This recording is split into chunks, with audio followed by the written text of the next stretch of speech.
મારું નામ છે રાજલ ગઢવી અને તમે જોઈ રહ્યા છો કચ્છ ભાવી।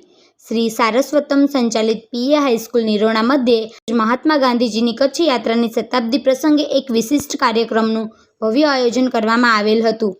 આ કાર્યક્રમનો મૂળ હેતુ વિદ્યાર્થીઓમાં દેશભક્તિ, સ્વદેશી વિચાર, આચાર, આહાર અને સ્વરોજગારી જેવા મૂલ્યોના સંસ્કાર સિંચનનો રહેલ હતો। આ કાર્યક્રમનું સુચારુ આયોજન શાળાના આચાર્ય ડૉક્ટર વી.એમ. ચૌધરી સાહેબના માર્ગદર્શન હેઠળ કરવામાં આવ્યું હતું। કાર્યક્રમની શરૂઆત દીપ પ્રાગટ્ય અને મા શારદાની સ્તુતિ સાથે કરવામાં આવી હતી। કાર્યક્રમમાં ગાંધી વિચારને જીવન મૂલ્ય સ્વરૂપે અપનાવનાર અમદાવાદના પ્રખ્યાત પ્રવક્તા શ્રી રમેશભાઈ બારોટનું શાળા તરફથી પુષ્પગુચ્છ અને શાલ અર્પણ કરી આદરસભર સ્વાગત કરાયેલ હતું। ત્યારબાદ રમેશભાઈએ બાળકોને બાળગીતો અને ગાંધી ગીતો ગવડાવી ભાવ વિભોર કરેલ હતા। ત્યારબાદ દેશભક્તિના નારા બોલાવી સમગ્ર શાળાના વાતાવરણને દેશદાસથી ભરી દીધેલ હતું।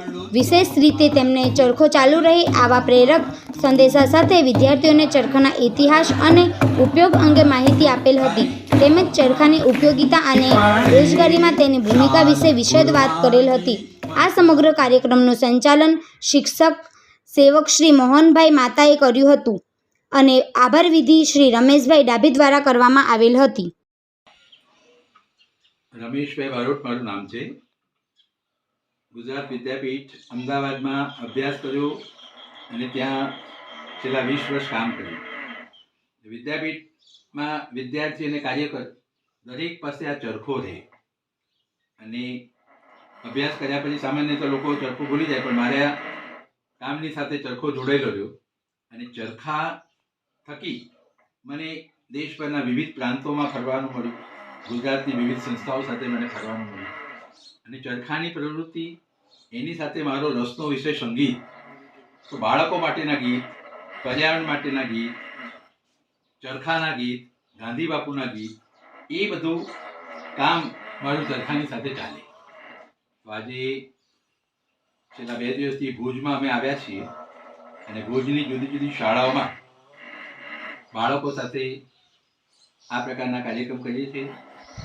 મારા ગીતો, કેટલાક નારા, અભિનય ગીતો, બાલ ગીતો અને એની સાથે મારો આ ચરખો, તો ચરખો સામાન્ય રીતે અત્યારના બાળકોએ જોયેલો નથી, તો હું જે રીતે આ રીતે ચરખો ચલાવું છું ને તાર નીકળે છે એનું વિદ્યાર્થીઓ અને શિક્ષકોને ખૂબ આકર્ષણ રહે છે અને હું પોતે એવું સમજુ છું કે કાતણ પોતે કરીએ અને એમાંથી જે કપડું બને એ આપણે પહેરીએ તો વસ્ત્રની બાબતમાં આપણે સ્વાવલંબી થઈ શકીએ। તો વસ્ત્ર સ્વાવલંબનનો એક સરસ મેસેજ મળે છે આપણને, મારા ગીતોમાંથી ગાંધીનો વિચારનો સંદેશ મળે છે અને એ આખો સંદેશ અને એ આખું કામ કરવાની મને એક આવડત, એને કારણે મને દેશભરમાં જુદા જુદા પ્રાંતમાં ફરવાનું મળે છે। અમે ક્યારેક ક્યારેક કાશ્મીરમાં જઈએ છીએ, ગુજરાતભરના જુદા જુદા પ્રાંતોમાં જઈએ છીએ અને આ કામ કરીએ છીએ અને મને એ કામ કરવાનો ખૂબ સંતોષ છે।